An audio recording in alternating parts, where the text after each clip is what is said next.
Nakaimbento na naman ako ng panghimagas. Mas madali, mas konti ang sangkap at sobrang sarap. Subukan mo rin gawin to, siguradong magugustuhan mo at mga tao sa bahay nyo. Well, kilala nyo naman ako, ayaw ko yung mga complicated na ingredients. Tara, mag-imbento ulit tayo ng panghimagas. Graham's crackers, gatas, kape, chocolate na Goya, 3 dapat to pero isa lang nandito. So dadagdagan ko ng ibang brand. Pero dapat 3 Goya ha, okay na. Mapapamahal na tayo sa mga gatas, so marshmallow na lang yung gagamitin ko, kahit anong brand pwede. Ito lang ng mga ingredients, okay na. Itabi muna, i-prepare na natin ang stove. At kawali. Huwag muna painitin, no?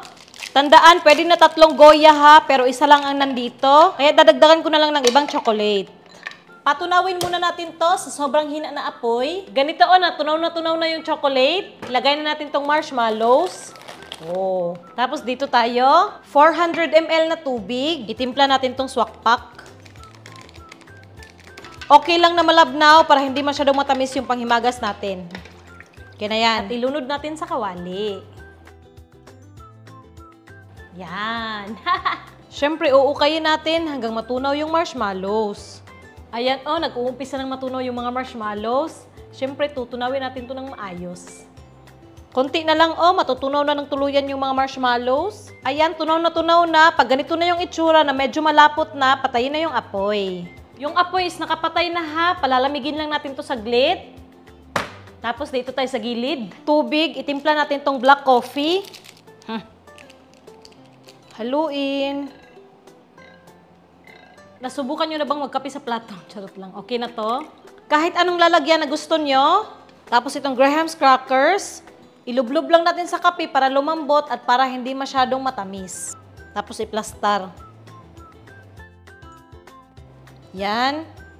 Kaya ko to medyo pinalamig pa para mas lumapot. Lagyan na natin. Yan, tinabunan ko lang ng maayos. Patungan ulit natin ng Graham's crackers. Ganyan lang. Parang gumagawa rin tayo ng mango float. Ito na pinail ko ng maayos. Ibuhos na natin tong tira. Tapos spread ko lang ng maayos para pantay. Yan tinabunan ko lang ng maayos. Ang sarap na tingnan Kayo na bahala kung anong toppings yung ilalagay nyo ha. Pwede na wala. Pero ako lalagyan ko lang. Yan pang pa-atsup lang good guys. Takpan natin ng kahit anong plastic. Tapos ilagay sa ref hanggang tuluyang mag-firm. Ito na nilagay ko lang ata ng 1 oras sa ref. Yan. Slice na natin, Wow, oh my God.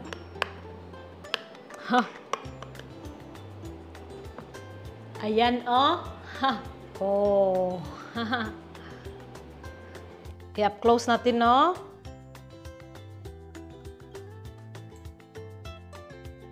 Subukan na natin. Ang sarap, guys. Alam nyo, may medyo nalasahan akong pait, which is really good. Ang sarap.